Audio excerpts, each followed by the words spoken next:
A nosotros se nos enseña la salvación, pero muchas veces nosotros no sabemos salvos de qué. ¿Ok? Ahora, la salvación nosotros entendemos que somos salvos de la ira de Dios y no vamos a padecer la muerte.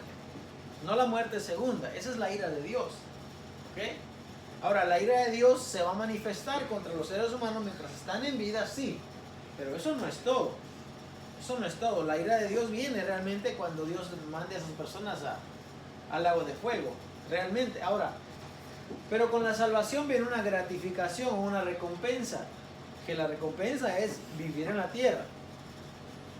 Yo les he explicado a ustedes que la Biblia habla acerca del reino de Cristo, cuando Cristo establece su reino aquí en la tierra. Y los justos vamos a estar allí, los justos. ¿Ok? Ahora bien, después de que el reino de Cristo se culmine, cuando culmine, que dice la Biblia, no dice la Biblia que el reino de Cristo, bueno, sí dice reinarán con Cristo 1000 años, pero no sé si 1000 años sean los años que nosotros conocemos. ¿Ok? No sé si ese sea el número. Quizás sea solamente un número para decir un número de muchos años. Quizás no solamente sean 999.000, ya llegamos, ya se acabó.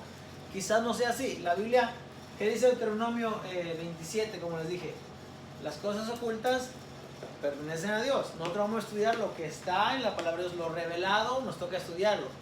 Fíjese, si nosotros decidimos no estudiar nada, ¿qué vamos a hacer con todo lo revelado? No vamos a hacer nada. Entonces, cuando venga el Señor y nos pregunte por nuestro talento, ¿qué le vamos a decir? Tuve miedo, lo escondí, no fui una persona que puso a trabajar lo que me diste, y ahí hay un peligro.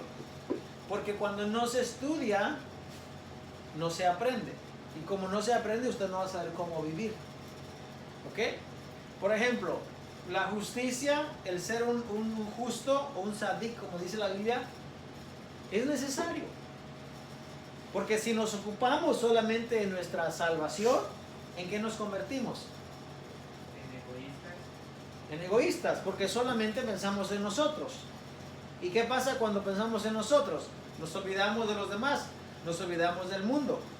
Y el mundo es importante, porque si Dios amó de tal manera al mundo que envió a su Hijo, quiere decir que ahora que su Hijo no está en el mundo, la iglesia, los pequeños cristos, los discípulos, tienen que amar al mundo. No me estoy refiriendo a deleitarse en el mundo, es otra cosa. Me refiero a las personas que están en el mundo. Las personas nos deben de conocer a nosotros por lo que somos.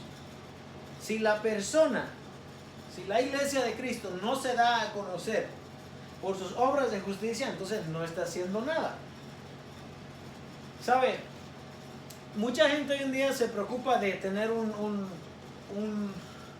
¿cómo se llama? Un coliseo o una, como esta iglesia famosa que está en Guadalajara, que parece un pastel de 3 pisos, como la luz del mundo. Es un templo espectacular. Imagínense, espectacular. Eso está enorme. De arriba se ven las autoridades. Eso es algo asombrosa la estructura, y es algo hermosa. Sí, no vamos a decir que no. Pero ese no es el plan de Dios. El plan de Dios no es que nosotros construyamos un imperio como Trump Tower, ¿verdad? Y estemos hasta allá. Esto de hecho es un peligro. Nimrod es un personaje que aparece después del diluvio, y él dice lo que quería hacer era construir una torre tan alta que llegara a su cúspide, llegara hasta el cielo. Y dice, por si un día somos esparcidos sobre la faz de la tierra, dice, nuestro nombre va a ser recordado. Y ese no es el propósito de la iglesia. El propósito de la iglesia no es que tenga un nombre muy bonito, muy hermoso, muy elocuente, un edificio muy grande. Eso usted no lo va a encontrar en ninguna parte de la Biblia. De hecho, el construir un templo para tener un nombre en la tierra, eso usted no lo encuentra en la Biblia.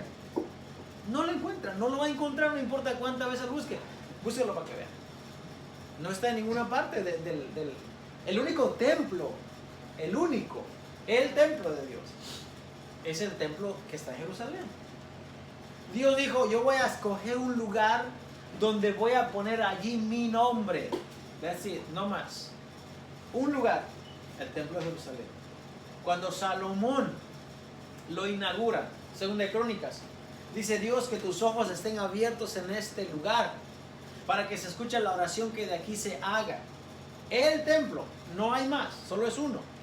Ahora bien, no estoy diciendo que no es necesario tener una casa de oración. Muy bien, hay que tener una casa de oración. Pero ese no es el enfoque, ¿ok? Ese no es el enfoque. El enfoque de la iglesia debe ser, yo debo de vivir una vida de justicia. Y si muchas veces por querer tener un templo nos tenemos que involucrar en obras que no son de justicia, mejor no las hagamos. Mejor no construyamos templo. Mejor quedémonos donde estamos. De hecho, la iglesia primitiva no tenía templo. ¿Dónde se reunían? Partían el pan con sencillez y con un corazón, todos eran unánime, con sencillez de corazón en las casas. Esa era la iglesia primitiva. La iglesia de la que tanto se quiere aprender, de donde se quiere tomar el modelo, la iglesia primitiva no tenía un templo. No tenía templo. Dice el apóstol Juan cuando vio la Nueva Jerusalén y no vi en ella templo. En la Nueva Jerusalén no va a haber templo tampoco. No hay. Porque Dios es el templo de ella. Entonces nosotros como buenos discípulos tenemos nosotros que practicar lo que dice la Biblia. Y para eso necesitamos estudiar.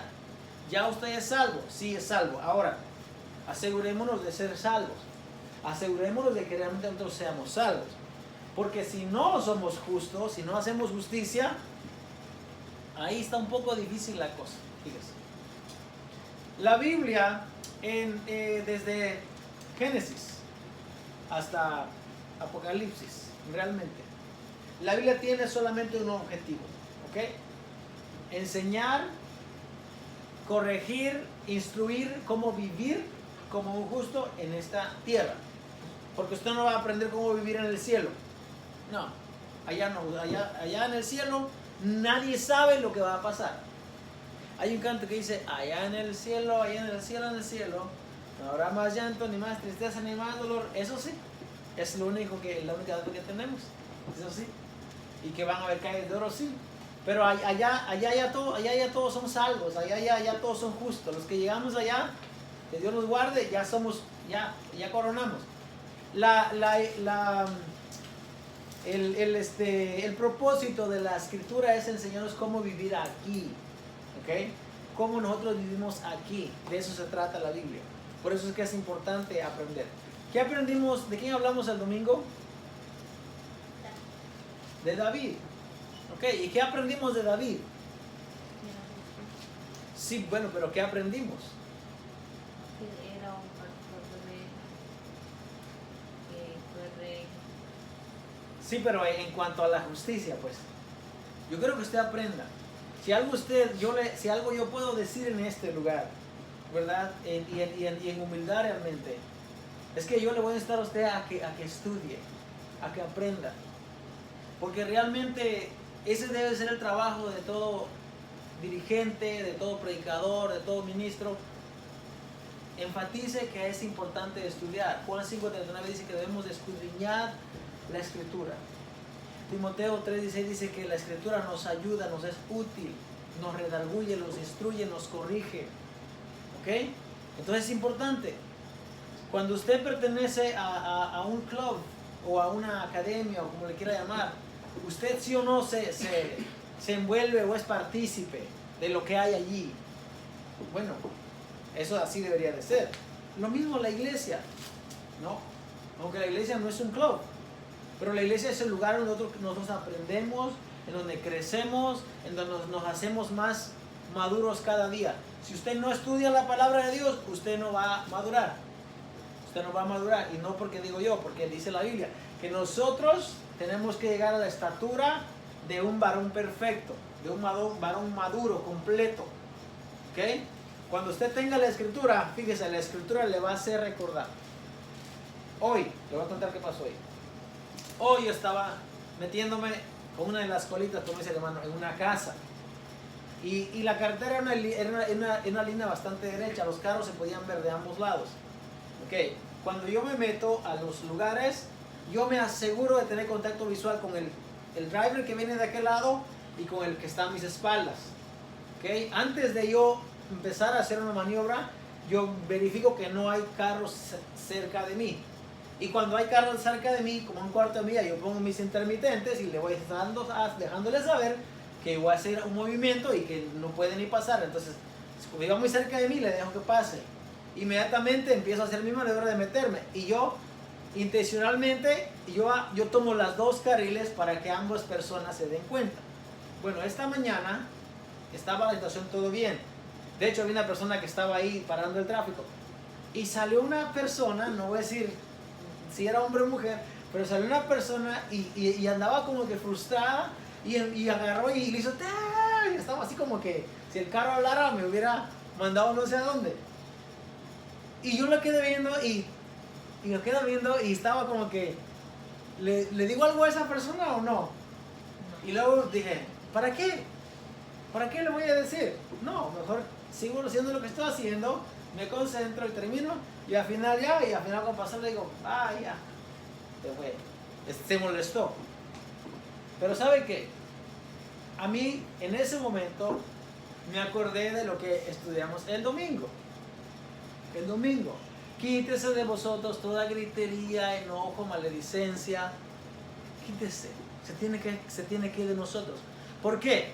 Porque la justicia del hombre no obra, la ira del hombre no obra la justicia de Dios. Justicia. Busque en cualquier parte de la Biblia, todo va a tener que ver con justicia. La santidad es importante, pero la santidad, ¿para quién lo hacemos? ¿Para quién la santidad, hermanos? ¿La santidad para quién es? Nos ayuda a nosotros, pero somos santos para Dios. La santidad para Dios. ¿Ok? Pero ¿sabe qué?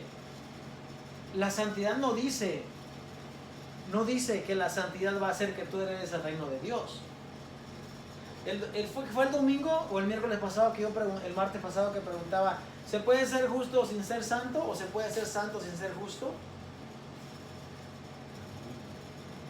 Ok, si usted es santo, tiene que ser justo. Tiene que ser justo. Porque usted puede ser justo sin ser santo. Hay gente en el mundo que vive una vida moralmente bien y practica la justicia, pero no es santo para Dios. Ahora, dice el apóstol Santiago que la religión pura y sin mácula, o sea, sin mancha, la más veraz, la más completa es esta. Visita a los huérfanos, visita a los que están en la cárcel, dale de comer al hambriento, visita a las viudas y guárdate sin mancha del mundo.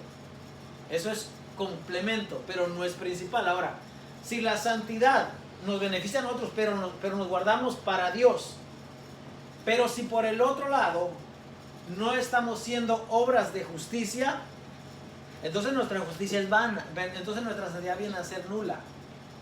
Porque no se puede, no hay manera. Usted es santo para Dios, pero tiene que ser justo. La salvación es gratuita. Dios nos dio la salvación a través de Jesucristo. Usted es salvo. Ahora, ¿cómo usted va a enseñar que es salvo? ¿Cómo? Con las acciones. ¿Por qué? Porque dice, ¿no fue justificado vuestro padre Abraham a través de las obras? Las obras actuaron juntamente con la fe. Entonces, dice el apóstol Santiago también. Dice, si alguien tiene obras, pero alguien tiene fe y no tiene obras, yo le voy a decir a tal persona, muéstrame tu fe por tus obras. Muéstramelas, yo quiero verlas. Porque si alguien viene a ti, dice, y con una necesidad, y tú le dices, ir en paz y calentaos, pero no le das nada, dice, ¿dónde está tu fe? Lo cual está diciendo que una persona que tiene fe tiene que tener obras. No para salvación, pero para demostrar que es salvo. ¿Y para qué? ¿Demostrarle a quién? Al mundo, pero también a Dios. Tú puedes ir ante Dios y decir, Señor, yo soy salvo y yo reflejo lo que tú eres. ¿Qué es Dios? Dios es amor.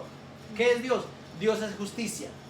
Y cuando hacemos eso, realmente está un tanto incorrecto porque estamos como que estamos como que enfrascando a Dios en algo, pero Dios es todo. Pero nosotros tenemos una responsabilidad. Tienes que amar a tu prójimo como a ti mismo. No al cristiano, no importa si es cristiano o no, tienes que amarlo. Entonces, hoy vamos a estudiar de otro personaje, un personaje también importante que muchos personajes hay aquí en la Biblia, muchos. Yo creo que hay como 50. Hay como 50 porque no se pueden contar, hay muchos. No 50 de número. Vamos a estudiar a este personaje del libro de Ruth. ¿Cuántos han leído el libro de Ruth? ¿Ah? ¿Cuántos? Ok, ¿qué me pueden decir de Ruth? A ver. Ruth era la esposa de... tuvo 2 hijos, se le murió el esposo.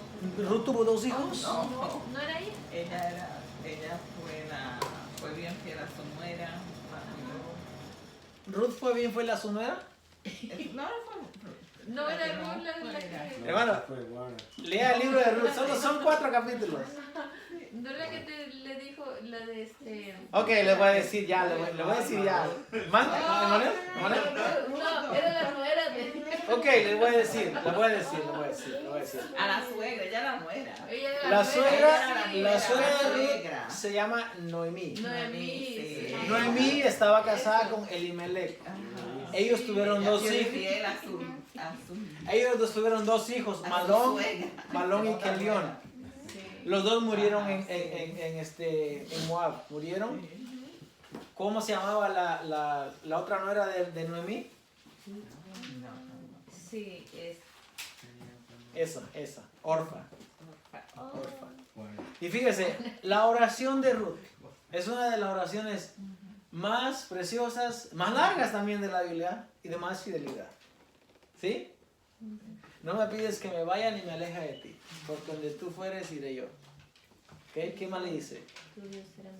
Tu Dios será mi Dios, tu pueblo será mi pueblo, tu Dios será mi Dios. Donde tú murieres, moriré yo, y ahí serás sepultada. Así me hagan los dioses, dice, aún me hallada que solo la muerte hará separación entre nosotros dos. Imagínense esa oración de compromiso. Vamos a hablar de ese personaje y vamos a explicar por qué este personaje hizo una obra de justicia. O bueno, una obra lo que recalca aquí en el libro, pero lo que da a entender que él toda su vida había sido así, dado el hecho de cómo se nos narra la historia. Ahora bien, antes de ir a Ruth, no sé si fue el martes o el domingo, creo que fue el martes, que yo dije que a Israel Israel era como un árbol que debería dar fruto a las naciones. Israel era un árbol que debía de producir frutos de justicia. Que Israel no está. Bueno, si está Israel, está la nación. Pero hablemos del tiempo de nuestro Señor Jesucristo. Ellos debieron haber aceptado. Fíjese, cuando escuchamos a los judíos que debaten sobre que Jesús no era el Mesías, que esperan a alguien más, fíjese, ese es un argumento realmente que se cae con una sola respuesta y usando la misma lógica que ellos tienen. Porque, por ejemplo, ellos dicen, Jesús debería haber regresado todas las tribus a Israel, Jesús debería haber hecho que hubiera habido paz, Jesús hubiera hecho que todo el mundo supiera la Torá y le hubiera enseñado. Pero es que no lo dejaron, no le permitieron a él, lo rechazaron.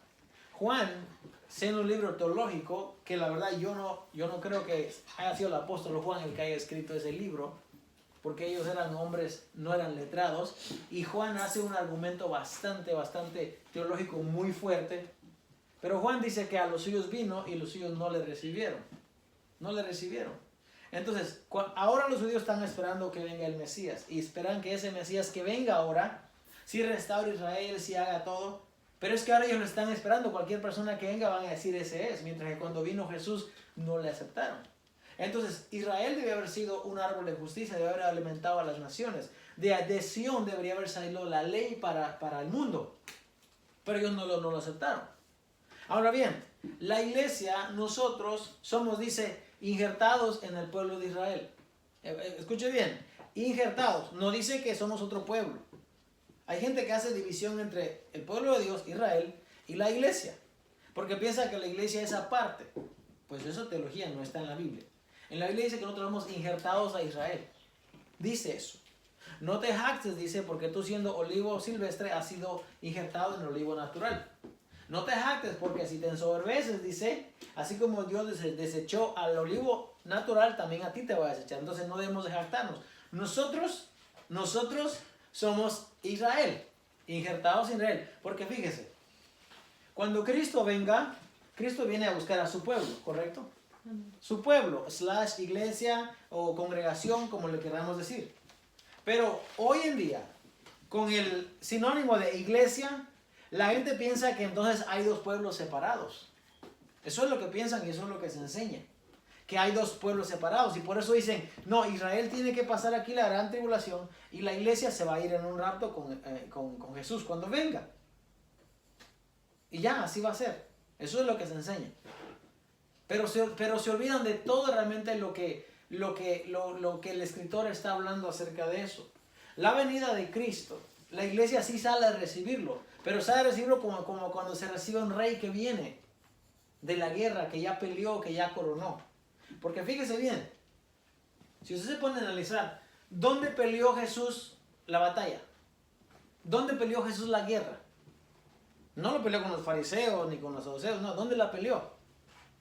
Dice Filipenses, ¿ok? Que cuando él estaba en la cruz, cuando él padeció por cuanto padeció todas estas cosas y fue obediente, ¿ok? Y fue humilde y fue obediente hasta la cruz. Por cuanto él padeció todo eso, Dios le dio un nombre que es sobre todo nombre.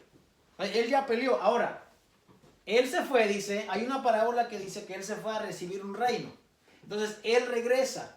Cuando él regresa, la iglesia lo va a recibir para establecer su reino. Si la iglesia o el pueblo de Dios recibe al Mesías cuando él venga a establecer su reino, entonces lo de los caballos blancos y lo de los viajes por allá en Marte y en el espacio y todo eso, ¿dónde se queda? ¿Dónde se queda? Porque eso es lo que nos han dicho, que la iglesia va a ser arrebatada, llevada de aquí y irse por allá como a celebrar unas bodas y como en caballos blancos y mientras que la tierra acá está sufriendo la tribulación. ¿Es eso o no? Bueno, yo creo que sí, eso es lo que a mí me habían enseñado. ¿Por qué? Porque piensan que hay dos pueblos. Pero busquemos en la Biblia donde dice que hay dos pueblos. No hay dos pueblos. Hay solamente uno. Nosotros hemos ido injertados a Israel. Y esto no es algo que uno se lo está inventando. Está en la Biblia. Ahora, si nosotros somos injertados al pueblo de Israel, al pueblo de Dios, ¿quiénes deben ser los árboles de justicia entonces? ¿Quiénes? Porque queremos el reino, ¿right? Queremos el reino, queremos los beneficios del reino, queremos la salvación. Pero entonces, ¿cuál es nuestra responsabilidad? Porque como ciudadano del reino tenemos una responsabilidad. Usted como ciudadano de este país, ya sea legal o ilegal o como quiera ser, mientras estamos en un país, somos ciudadanos como tal. Ok, ¿qué hacemos mientras estamos en este país? Tenemos que contribuir y tenemos que cumplir nuestras obligaciones. Tenemos. Hay gente que no lo hace, pero ellos allá. Pero usted y yo tenemos. Bueno, hoy en día ya no es tan fácil como que alguien diga, yo si quiero puedo, yo ya no, porque hoy en día ya el loop se está cerrando ya. Se ha firmado un acuerdo que se llama, creo, The Act. Y el Act ahora realmente va a registrar todas las transacciones, pagos que se reciban por SEO mientras estén en una cuenta de negocios, y al final del año el banco le va a mandar una forma y tiene que cotejar con su regreso. Y ahora ya no es tan fácil como que la gente diga, si quiero lo hago, si no, ya no. Se va cerrando. Cuando se cree todo el dinero digital, a fuerzas, ahí sí ya todos, ya nadie va a poder escaparse. Lo que digo es que mientras estamos en un país, en una parte del mundo, como ciudadanos de aquel lugar, nos acatamos y obedecemos las leyes y pagamos nuestras contribuciones, y cada vez que está barateando usted paga. Cada vez. Hoy tenía una conversación con una persona y le decía, ¿por qué es que realmente Columbus ha sido una ciudad tan próspera? Porque ha prosperado mucho. Es cierto. Yo creo que en gran parte se debe al esfuerzo y al trabajo arduo que los latinos hacemos en esta ciudad. Porque realmente nosotros trabajamos. Y nosotros nos esforzamos, hacemos lo que nos corresponde y más allá. Y todo eso, ¿a quién está beneficiando? Al lugar donde vivimos.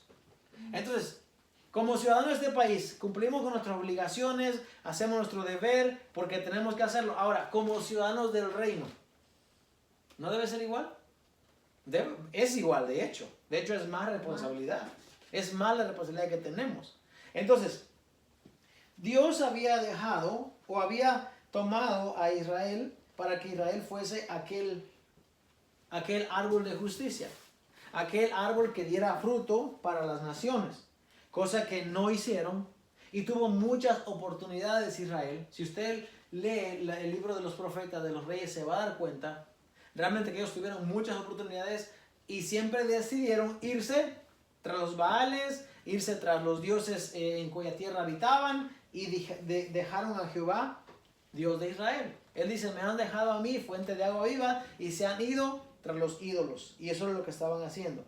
Ahora, si nosotros somos parte, o nosotros siendo parte del pueblo de Dios, nosotros debemos de aprender que usted está aquí, en esta tierra y en este mundo y en este reino, para ser un árbol de justicia. Nuestro fruto se tiene que dar a conocer y nuestro fruto se tiene que mirar. Porque si no se ve, entonces lo más seguro es que no seamos un árbol de justicia. Y Juan 15, cuando Jesús dice, yo soy la vid verdadera y mi Padre es el labrador. Toda rama, dice, todo pámpano que en mí lleva fruto, mi Padre lo limpiará para que lleve más fruto. Pero el que pámpano que en mí no lleva fruto, dice, escuche, todo pámpano que en mí. Hay mucha gente que dice, si tú ya eres salvo, ya tú eres salvo y ya no perdiste tu salvación. Pues Jesús no piensa así, Él dice, todo pámpano que en mí lleva fruto, mi Padre lo limpiará para que lleve más fruto. Pero todo pámpano que no da fruto, dice, mi Padre lo cortará. Y las ramas, dice, se echan en el fuego y arden. Y eso es lo que va a pasar con mucha gente que ha conocido, como dice Hebreos, ha gustado los placeres del mundo venidero y ha probado y ha estado ahí. Y de repente ya no está. ¿Pero por qué? Porque no era un árbol de justicia, porque no dio fruto. Usted y yo tenemos que dar fruto. Y tenemos, no porque, esto no es opcional. Esto no es opcional, usted tiene que hacerlo. Porque si usted no da fruto, lo más seguro es que no sea un árbol de justicia. Y así como Israel fue cortado, usted y yo podemos ser cortados también. Entonces, la iglesia de Dios no se trata de un nombre, de una organización. Se trata de un pueblo que resplandezca por sus buenas obras. Porque dice que los justos van a resplandecer como el sol al mediodía en la venida del Señor. Los justos, no los injustos. Muy bien. Ahora, el Salmos 1 nos dice que el varón que da su fruto a su tiempo y su hoja no cae y todo lo que hace prosperará. Nos está hablando de aquel varón que no anda en consejos de malos, que no anda en sillas escarnecedores, ¿okay? Que no se ha sentado en lugares donde se burla de la gente, no. Sino que dice, en la ley de Jehová está su delicia y en su ley medita de día y de noche. Y ese es un árbol de justicia. Fíjese que para ser un árbol de justicia, usted tiene que permanecer en la ley de Dios. Y tiene que meditar en la ley de Dios de día y de noche. A veces meditamos en otras cosas, ¿verdad? Nuestra mente divaga y yo no digo que no sea malo de repente pensar en Capitán América, en esas cosas de voy por el espacio. Está bien, hay que distraer la mente un poco. Pero no siempre, no siempre. Nuestro enfoque debe ser, ¿cómo me ve Dios a mí? ¿Qué es lo que espera Dios de mí? ¿Cómo quiere Dios que yo actúe, que yo obre, que yo me comporte? Y eso es lo que debemos hacer. Muy bien. Antes de ir a Ruth, quiero leer Isaías, por favor. Isaías 1 y también Isaías 58. En Isaías 1 es Dios quien está hablando y quien está llamando al cielo y a la tierra. ¿Por qué llama a Dios al cielo y a la tierra? ¿Por qué? Porque son los dos testigos que Dios llamó en Deuteronomio cuando dijo, a los cielos y a la tierra pongo por testigos delante de ustedes. Que ellos van a atestiguar si ustedes se van de mi lado. Fíjese, dice aquí Isaías 1:2. Oíd cielos y escucha tu tierra, porque habla Jehová. Crié hijos y los engrandecí, y ellos se rebelaron contra mí. Por eso es que le digo que la historia de Israel siempre fue en desobediencia y no querían ser árbol de justicia, porque es lo que dice la Biblia. El buey conoce a su dueño y el asno el pesebre de su señor. Israel no entiende, mi pueblo no tiene conocimiento. Fíjese, el buey conoce a su dueño. Por eso digo que ese tigre es un traidor. Porque a pesar de que le doy abrigo y le doy comida, no me conoce. Fíjese, aquí dice, el buey conoce a su dueño. Y el asno el pesebre del Señor. Estos animales, aunque son irracionales, conocen a sus dueños, a su máster, a su amo. Dice, Israel no entiende, mi pueblo no tiene conocimiento. Ok. Y Oseas 4:6 dice que el pueblo pereció porque le faltó conocimiento. Por eso es que el conocimiento es muy importante. Si usted tiene el conocimiento de la palabra de Dios, a usted no lo van a engañar y no le van a decir cosas, no se va a dejar engañar por cosas que no son ciertas. Mi pueblo no tiene conocimiento. ¿Por qué pereció el pueblo? Porque le faltó el conocimiento. Ahora bien, oh gente pecadora, pueblo cargado de maldad, generación de malignos, hijos depravados, dejaron a Jehová, provocaron a ira al Santo de Israel y se volvieron atrás. ¿Por qué queréis ser castigados aún? Todavía os rebelaréis. Toda cabeza está enferma y todo corazón doliente. Desde la planta del pie hasta la cabeza no hay en él cosa sana, sino herida, hinchazón y podrida llaga. No están curadas, ni vendadas, ni suavizadas con aceite. Fíjese lo que está diciendo aquí Dios.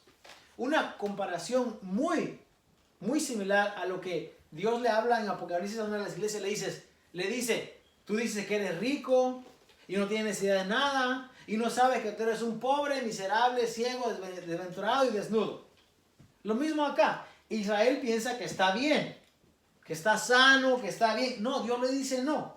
Ustedes están podridos, le dice, y ustedes solamente hay hinchazón, podrida llaga, y ustedes sus heridas no están curadas ni suavizadas con aceite. Vuestra tierra está destruida, dice, vuestras ciudades puestas a fuego. Vuestra tierra delante de vosotros comida por extranjeros y asolada como asolamiento de extraños. Y queda la hija de Sión como enramada en viña, como cabaña en melonar, como ciudad asolada. Ahí está la comparación de la viña. Si Jehová de los ejércitos no nos hubiese dejado un resto pequeño, como Sodoma fuéramos y semejantes a Gomorra. Dice, si Jehová no nos hubiera dejado una descendencia pequeña, un resto pequeño, fuéramos ceniza, dice. Así como Sodoma y Gomorra. Príncipe de Sodoma, oí la palabra de Jehová. Escuchad la ley de nuestro Dios, pueblo de Gomorra. ¿Para qué me sirve, dice Jehová, la multitud de vuestros sacrificios? Eso es lo que le decía hace un momento. La santidad, ¿para quién es? El apóstol Pablo dice, en Romanos, dice, presentad vuestros cuerpos en sacrificio vivo, agradable, santo a Dios, que es vuestro culto racional. Eso es una parte. Pero acá Dios dice, ¿para qué me sirve eso? Cuando hablamos del altar, ¿para qué es el altar? El altar es para poner el sacrificio. El altar es para que se queme algo, para que algo suba en olor agradable delante de Dios. Pero si en el altar no se quema nada, entonces el altar está en vano. Fíjese, si nosotros cuando construyamos la casa de oración, el templo, la casa de oración, realmente no es un templo porque un templo necesita un altar. Si no hay un altar, no es un templo. Ahora, ¿para qué nos sirve el altar? ¿Para qué sirve el altar? Fíjese, en los grupos religiosos lo que nosotros hemos experimentado y hemos vivido es que el altar se utiliza como el lugar donde uno va a dejar su carga, o como donde uno va a dejar su debilidad, o como donde uno va a hacer votos y uno va a hacer promesas. Para eso lo utilizan. Ahora fíjese, no estoy diciendo que eso está mal. Eso está mal. Pero eso no se puede estar haciendo cada fin de semana. Cada fin de semana no se puede uno ir y arrepentirse. Eso ya no es arrepentimiento. Arrepentimiento tiene que ver con volver atrás donde estaba lo justo y empezar a obrar. Eso quiere decir arrepentirse, teshuvah, volver atrás. Eso quiere decir. Pero entonces, ¿el altar para qué sirve?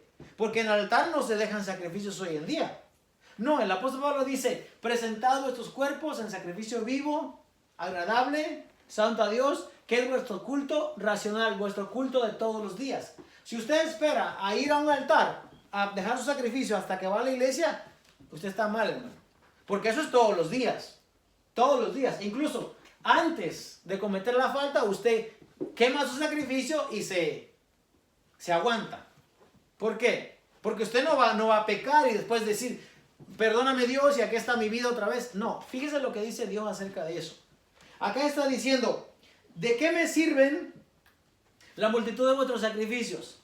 ¿De qué? ¿De qué sirve que sacrifiquemos? Digamos que sacrificamos nosotros nuestro cuerpo y nos morimos, como dice el apóstol Pablo, el viejo hombre. Fíjese qué dice. Hastiado estoy de holocaustos, de carneros y de cebo de animales gordos. No quiero sangre de bueyes, ni de ovejas, ni de machos cabrillos. ¿Quién demanda esto de vuestras manos cuando venís a presentaros delante de mí para hollar mis atrios? Dice, ¿quién les mandó a que traigan sacrificios y vienen y pisotean mi altar? Ahora, no estoy diciendo, aquí en este contexto, él lo está regañando, pero escuchen, abajo le va a decir por qué. Hay gente que nada más lee esto y dice, ya ves, Dios no quiere sacrificio y ya. No, escuche bien. Dice, no me traigas más vana ofrenda. El incienso me es abominación. Luna nueva y días de reposo, el convocar asambleas no lo puedo sufrir. Son iniquidad vuestras fiestas solemnes. Vuestras lunas nuevas y vuestras fiestas solemnes las tiene aborrecida mi alma. Me son gravosas. Cansado estoy de soportarlas. Y esto es Dios que está hablando. Cuando extendáis vuestras manos, yo esconderé de vosotros mis ojos.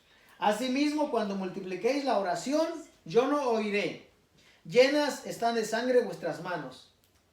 Lavaos y limpiaos. Quitad la iniquidad de vuestras obras de delante de mis ojos. Deja de hacer lo malo.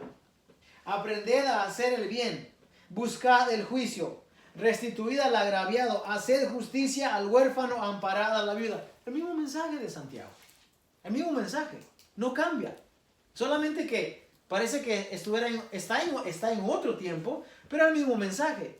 Dios no quiere sacrificio tuyo y mío. En el Salmo 51, cuando David está hablando, dice David, ten piedad de mí, oh Dios, conforme a la multitud de mis iniquidades, borra mis rebeliones.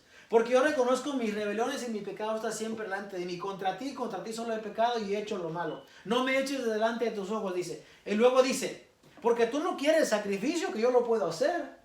Yo te puedo traer el toro engordado, dice, pero tú no quieres eso. Porque los sacrificios de Jehová, dice, son el corazón contrito y humillado. Y un corazón contrito y humillado no va a hacer injusticia. No lo va a hacer. Ahora bien, Dios está regañando al pueblo. ¿A qué dice? Oíd cielo y se escucha tierra, porque está hablando Jehová. Yo crié hijos, los engrandecí y ellos se rebelaron contra mí. Pueblo cargado de iniquidad. ¿Para qué me traen a mí sacrificio? ¿Para qué me traen a mí animales gordos, carneros engordados? Yo no quiero nada de eso, dice. ¿Por qué? Porque ellos están haciendo injusticia. No están restituyendo al pobre. Están haciendo abuso con las viudas, con los huérfanos. Por eso es que el hacer abuso, en cualquier contexto en el que se vea, está incorrecto. No importa si es una nación, si es un presidente, si es una familia. Hermano, el abuso está mal y ya, está mal. Dios no lo aprueba. No podemos decir que somos una nación que confiamos en Dios y estamos abusando de la gente. Por eso les digo, esta nación va a ser juzgada por lo que está haciendo. Por lo que está haciendo. ¿Por qué? Porque en nombre de Dios, confiamos en Dios confiamos, pero los demás los expulsamos. Así no es. No podemos decir que somos una nación temerosa de Dios y nuestras acciones están hablando en contra de lo que decimos. Fíjese, dice Dios. Lavaos y limpiaos. Quitad la iniquidad de vuestras obras de delante de mis ojos. Dejad de hacer lo malo. Aprended a hacer el bien. Buscad el juicio. Restituid al agraviado. Haced justicia al huérfano. Amparad a la viuda. ¿Por qué? ¿Por qué está diciendo esto?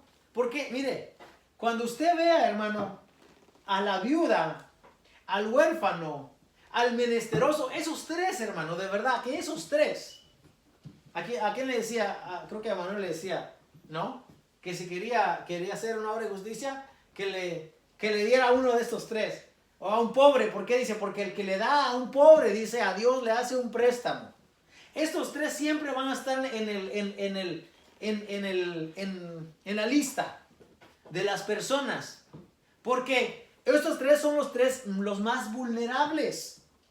No digo que las demás personas le necesiten, pero esos tres son los más vulnerables. Y en toda la Biblia usted lo va a ver. Y el ejemplo de Ruth es uno de esos.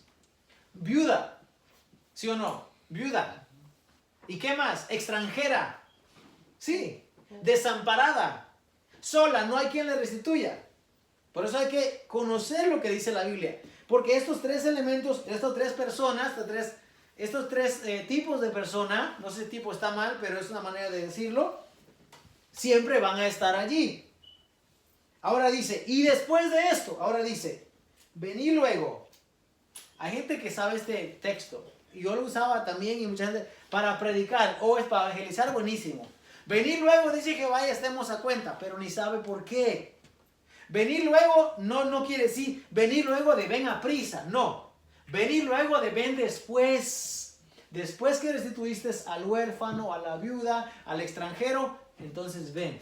Venir luego, dice Jehová, y estemos a cuenta. Si vuestros pecados fueren como la grana, como la nieve serán emblanquecidos. Si fueren rojos como el carmesí, vendrán a ser como blanca lana.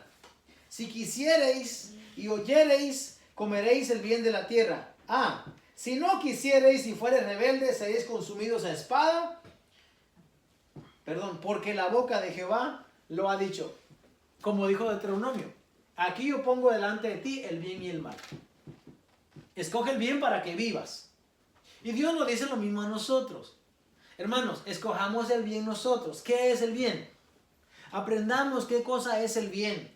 Y aprendamos a hacer el bien. Porque si no hacemos el bien, no importa nuestra danza, no importa nuestro llanto, no importa nuestras promesas. ¿Cuántas veces uno viene y llora y uno le pesa el problema o el pecado, lo que uno tiene, y uno viene y llora, y después ¿qué? Después uno ahí se olvida. Sí, eso es un rato de comunión ahí, sí, yo estoy derramando mis lágrimas, está bien. Pero después... Fíjese, la Biblia cuando habla de David dice que he hallado un hombre conforme a mi corazón. David pecó gravemente. Cometió homicidio, robó, escondió, adulteró, todo. David, sí. Pero cuando David se arrepintió, no vuelve usted a saber eso de David. Porque eso es el Teshuvah realmente, el arrepentimiento. Arrepentirse es ir... Pides perdón, regresas y no vuelves otra vez a cometerlo. Porque si queremos tener un altar para que en domingo hay que llamar a la gente para que entonces venga y se arrepienta, y llore y haga promesas y haga como dicen, y haga un pacto con Dios. Y eso es un relajo. Eso se convierte entonces en un escenario ahí para llorar, pero llorar de tristeza en lo que se ha convertido el altar hoy en día. Ahora, antes de traer sacrificio, antes de venir y traer algo que nos esté doliendo a nosotros, Dios dice, ve y restituye primero. Por eso Jesús dice, si tú traes tu ofrenda al altar, dice, porque en ese tiempo había altar, estaba el templo. Y ahí te acuerdas, dice que alguien tiene algo en contra tuya, dice. Ve y arregla primero allá. Y entonces dice, bien, y trae tu ofrenda. De otra manera... no estás haciendo nada. ¿Por qué? Porque realmente, ¿qué es lo que quiere Dios primero? Que hagamos lo correcto con nuestro prójimo. Por eso de los 10 mandamientos, la gran mayoría tiene que ver con nuestro prójimo. No matarás, no robarás, no dirás falso testimonio, no codiciarás. Tiene que ver con nuestro prójimo. Porque ¿qué le dijeron a Jesús? ¿Cuál es el más grande mandamiento? Amarás a Dios. Pero es que a Dios no lo miramos. ¿Cómo usted va a amar a Dios si no lo ve? Si no amas, dice, al que tú ves, ¿cómo vas a amar al que no ves? Aún en eso que dice, amarás a Dios, ¿quién está envuelto? El prójimo. El prójimo. Porque es el más cercano que tenemos. Amarás a Dios sobre todas las cosas, con todo tu corazón, tu mente y con tu alma. Y a tu prójimo, dice, como a ti mismo. Bueno, yo les he enseñado que usted se debe amar a usted primero. Para usted saber cómo amar a su prójimo, usted debe amarse a usted primero. Si usted no se ama, usted no va a saber cómo amar al prójimo. Usted tiene que comer bien, vestir bien, portarse bien, ¿me entiende? Y entonces, así mi prójimo, entonces como yo, así. El mandamiento de Dios es, vas a amar a Dios, también a tu prójimo como a ti. Tienes que saber cómo te amas a ti mismo y ama a tu prójimo. Si usted no se ama, ¿qué va a amar al otro si usted no se ama? Si usted no duerme bien, no come bien, imagínese. Bueno, entonces, ahora sí vamos a Ruth. ¿Qué hora es? Aunque sea, por lo menos lo comenzamos Pero hoy. dijiste Isaías 50 y... Oh, ya. Oh, sí, muy bien. Gracias que me recordaron. Qué bueno que tengo lectores aquí. Ok, Isaías 58. Ahora, esto es en referencia al ayuno. ¿Ok? Porque el ayuno también tiene que ver con el arrepentimiento, con la aflicción, con la palabra de afligir el alma. Muy bien. Dice Isaías 58 de esta manera. Clama a Dios en cuello, grítalo, dice, no te detengas. Levanta tu voz, álzala como una trompeta. Y anuncia a mi pueblo su rebelión y a la casa de Jacob su pecado. Que me buscan cada día y quieren saber mis caminos como gente que hubiese hecho justicia. Fíjese, así de malo estaba la cosa. Me buscan cada día y quieren saber de mí, pero son unos injustos. Dice, que hubiese hecho injusticia y que no hubiese dejado la ley de su Dios. Me piden justos juicios y quieren acercarse a Dios. Porque dicen, ayunamos y no hiciste caso. Humillamos nuestras almas y no te diste por entendido. He aquí, dice, que en el día de vuestro ayuno buscad vuestro propio gusto y oprimís a todos vuestros trabajadores. Hermanos, fíjese, el ayuno muchas veces nosotros lo tomamos como que voy a ayunar para recibir algo. Voy a ayunar por este proyecto, voy a ayunar. Dios no manda a ayunar por cosas materiales. En serio que no. En ningún lugar de la Biblia se ayuna por cosas materiales. Se ayuna por una encomienda de las cosas de Dios. Se ayuna por algo que tiene que ver con Dios, sí, pero no por cosas materiales. Acá dice, en el día de su ayuno, dice, buscan su propio gusto y oprimen a todos vuestros trabajadores. He aquí que para contiendas y debates ayunáis y para herir con el puño inicuamente. No ayunéis como hoy, para que vuestra voz sea oída en lo alto. ¿Es ese el ayuno que yo escogí? Que de día aflija el hombre su alma, que incline su cabeza como junco y haga cama de silicio y de ceniza. ¿Llamaréis esto ayuno y día agradable a Jehová? Fíjese, cuando Israel se ayunaba, se vestían, como dice, de silicio, de ropas ásperas, de ropas andrajosas.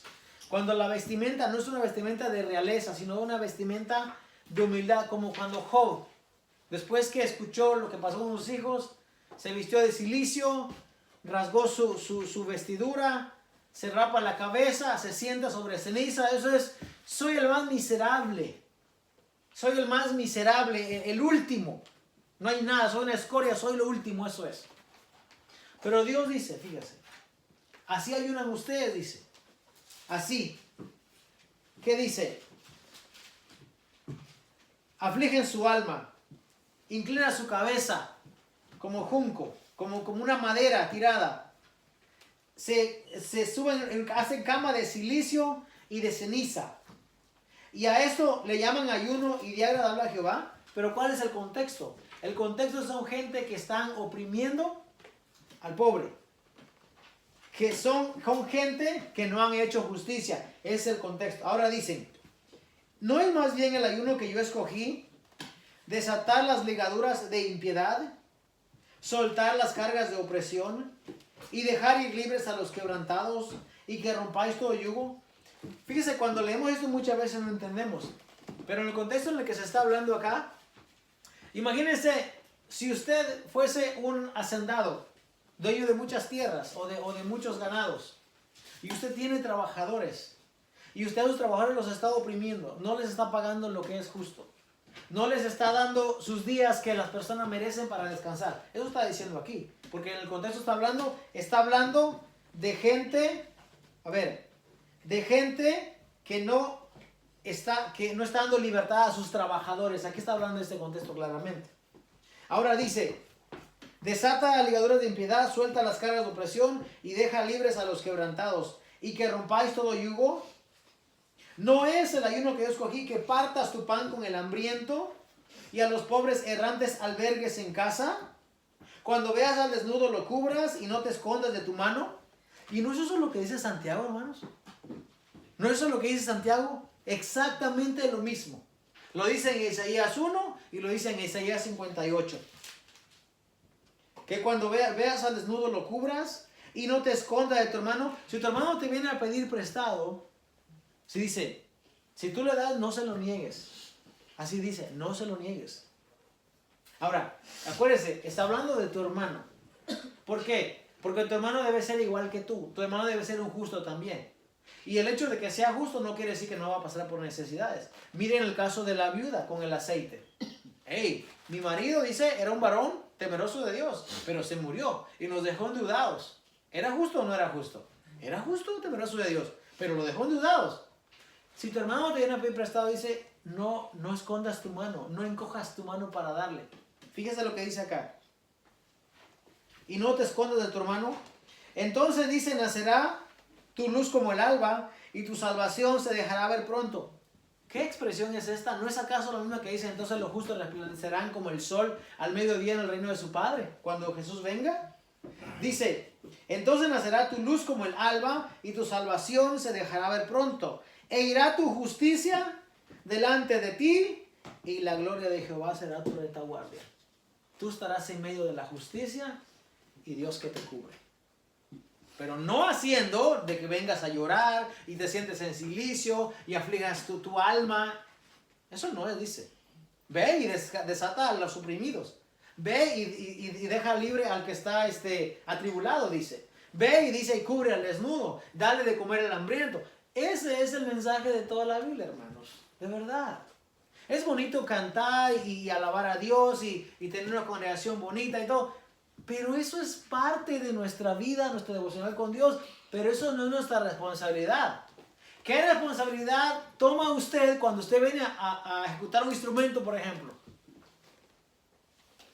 ¿Qué responsabilidad está tomando? Si eso más bien es un deleite que usted quiere hacer. Eso no es ninguna responsabilidad. Pero hoy en día nos enseña eso. Hay que venir y tener un grupo musical grande y venir y tocar y las coristas. Está bien, está bien. Pero eso no, ahí no estamos cumpliendo ninguna responsabilidad. No. ¿Cómo se cumple la responsabilidad? Aquí lo está diciendo. Isaías te está diciendo cómo. Y te lo va a decir en Ezequiel y te lo va a decir hasta en Jonás te lo va a decir. Muy bien. Bueno, sigue diciendo. No es que partas tu pan con el hambriento y a los pobres errantes albergues en tu casa. Que cuando veas al desnudo lo cubras y no te escondas de tu hermano. Entonces nacerá tu luz como el alba y tu salvación se dejará ver pronto. E irá tu justicia delante de ti y la gloria de Jehová será tu retaguardia. Entonces invocarás y te oirá Jehová. Clamarás y se dejará, y dirá él, heme aquí. Si quitares de en medio de ti el yugo, el dedo amenazador y el hablar vanidad. Oiga, aquí ya son muchas cosas ya. Eso no está en los 10 mandamientos, ¿sí? ¿Verdad que no? ¿Verdad que el amenazar no está en los 10 mandamientos? Pero está aquí. ¿Verdad que cuál era el pecado que vimos el domingo? La obstinación. La rebeldía. ¿Verdad que eso no está en los 10 mandamientos? Pero es pecado. Es pecado. Dice que como pecado de adivinación es la rebeldía. Y como pecado de idolatría, ¿qué decía la palabra? Obstinación. ¿Y aquí qué nos está diciendo? Aquí está diciendo que el dedo amenazador y el hablar vanidad. Eso no es algo que le agrada a Dios. En aquel tiempo habían patrones que realmente amenazaban. Por eso el apóstol Pablo, cuando está hablando de los patrones y de los empleados, porque de eso también habla la Biblia, dice, vosotros amos, dejen a un lado las amenazas. No pueden estar amenazando a la gente. También el apóstol Santiago habla acerca de la mujer. Tenerlas como vaso más frágil. Y ellas que puedan ser libres sin temer ninguna amenaza. Usted sabe, hermano, que en este tiempo hay gente que no deja a su esposa que hable. No hay gente. En este tiempo hay mujeres que no pueden hablar. Estaba hablando en la congregación. Y al revés. Y al revés. Hoy escuché a alguien que dijo que de 10 hombres, dice que hay 8 que son abusados por sus mujeres. Y los otros 2 dicen que no se atreven a hablar. Al revés dice el hermano, ¿ah? Ahí está. Y al revés. Hermano, el reino de Dios se trata de que en el reino, dice el apóstol Pablo, hay igualdad. El hombre y la mujer son iguales delante de Dios. En el reino de Dios, delante de Dios dice, no hay varón ni mujer, esclavo ni libre. No hay. Somos uno en Cristo. Y así debería de ser. Bueno, a este tiempo, lo que está hablando el profeta Isaías acá, todo esto estaba haciendo el pueblo. Y si dieres, dice, tu pan al hambriento, y saciares al alma afligida, en las tinieblas nacerá tu luz, y tu oscuridad será como el mediodía. No vas a tener noche, no vas a tener días oscuros. Por eso dice la Biblia, que cuando el Señor venga, los justos van a resplandecer como el sol al mediodía. Justicia. En eso se enfoca todo el mensaje. En justicia. Todo lo demás, hermano, es pasajero, es vanidad. Para que nosotros cumplamos con nuestra parte, tenemos que hacer esto. Tenemos que hacer esto. Lo tenemos que hacer como iglesia, lo tenemos que hacer. Tenemos que ponernos de acuerdo y tenemos que llevarle la comida al necesitado. Hermano, fíjese una cosa. Si alguien necesita de comer, no nos pongamos a juzgar su situación de que por qué está allí. Una vez escuché a una persona, y de hecho alguien que es un pastor, o por lo menos tiene ese título, decía, cuando usted mire a esas personas que están ahí debajo del puente, usted no sabe qué clase de maleante, qué clase de persona es. Usted déjelo quieto, decía, porque usted no sabe. Y sabe, un día yo hablé con una persona que estaba ahí, y yo le dije, porque rara vez, dice la Biblia, que cuando tú des algo, que tu mano derecha no sepa tu izquierda, dice, ¿verdad? Y no es bueno acercarse a la persona y como quererla hacerla de menos. Pero yo le dije, muy respetuosamente, yo le pregunté, y le dije, a mí me gusta ayudar, le dije yo, pero yo te quiero hacer una pregunta, solo para yo saber. Le dije, ¿por qué estás tú aquí en esta condición? ¿Por qué estás tú en esta condición? Y entonces él me dice que él era una persona que había servido en el ejército y que el PTSD tiene esa enfermedad. Y entonces dice, su familia pues lo dejó y los abandonaron. Y entonces él, eso lo dañó más. Lo dañó más, terminó no pagando las cuentas y terminó en la calle. Y entonces, todo eso que uno no puede ver de la persona. Pero uno no va a averiguar cuál es su background de la persona, cuál es su historial. La Biblia no dice, hazle una serie de interrogatorios y luego dale. No, dice, tú dale, comparte tu pan con el hambriento. Compártelo. Dale al que necesita. Si hay una familia en necesidad, proveamos para esa familia. Si está en necesidad. Y aquí hay gente que está en necesidad. Más en este tiempo, yo he visto a gente que está pidiendo ayuda. Más estos días que cerraron el gobierno y no hay asistencia social. De hecho, por eso está creado ese programa. Para ayudar a la gente. No solamente que hay mucha gente abusiva. Lo que pasa es que no hay regulación, hay mucha injusticia. Le dan a los que no lo necesitan y a los que lo necesitan, ahí los dejan. Y eso es injusticia. ¿Vale? La hermana María me dijo que hay un centro donde ayudan a la gente necesitada, a la gente de la tercera edad.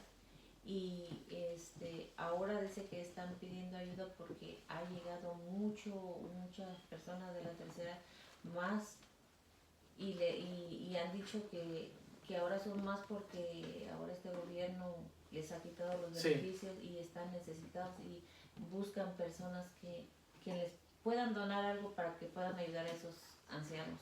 Sí, sí, es cierto, porque con eso del cierre del gobierno, mucha de esta ayuda ya no llegó. Ahora, yo digo que sí, hay mucha gente abusiva, pero cuando miramos a las personas realmente que sí están haciendo cola, sí están haciendo fila por un plato de comida y por una cama, ahí es donde realmente está el trabajo de la iglesia.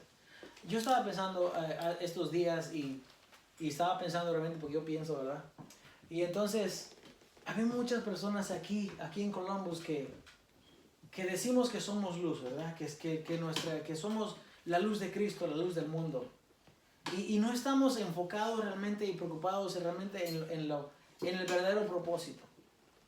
No, yo escuché a una persona que decía, le vamos a regalar un carro este año a las personas a los hermanos de la iglesia porque la iglesia ha sido buena.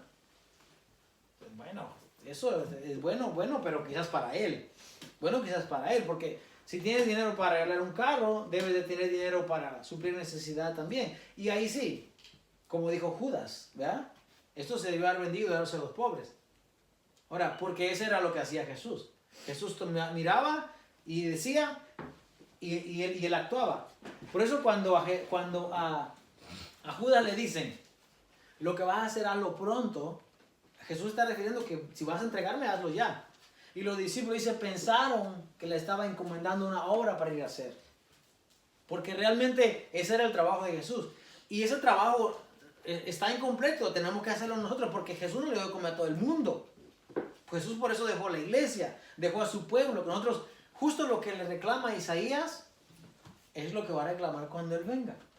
O cuando te vimos hambriento y desnudo, no te visitamos. Pues no leías la escritura, pues. No decías todo ahí en la escritura. ¿Por qué dejaste de leer? Porque dejaste de estudiar. Debiste haber puesto en práctica lo que yo te di. Nosotros, hermanos, tenemos una gran responsabilidad. De veras. Y cuando de verdad, yo sé que todo el tiempo podemos. Todo el tiempo se puede hacer lo correcto. Pero nosotros tenemos que decidir entre lo que es bueno, lo que es mal, lo que es correcto y incorrecto. Y ahí tenemos bastante materia para trabajar en ello. Bueno, vamos a ponernos de pie. ¿No lo tocamos, Ruth? La semana que viene, si se permite, lo tocamos. ¿Sirve que estudiamos un poquito? Son solo 4 capítulos. Facilito. ¿Y cuándo vamos a terminar Éxodo? El año que viene, si os permite. Bueno, no vamos a hacer la éxito. Bueno, vamos a ponernos de pie, vamos a ponernos de orar. Recordemos para orar por la familia de James, nuestra hermana Ana también, hermana Marlene, hermana Omaira, las personas que han tenido procedimientos quirúrgicos o procedimientos de quimioterapia, la situación en este país realmente. Mi cuñada tiene un problema ahí también de salud, oremos también por ella, por sus hijos. Y oremos por los proyectos de la iglesia también, no solo de esta iglesia, sino de las iglesias alrededor del mundo. Que Dios traiga que traiga su palabra realmente y que nos ayude a cómo hacer luz, cómo hacer justicia en este mundo. Amén. Vamos a ponernos de pie, hermano Carlos, por favor, y a la oración en esta noche.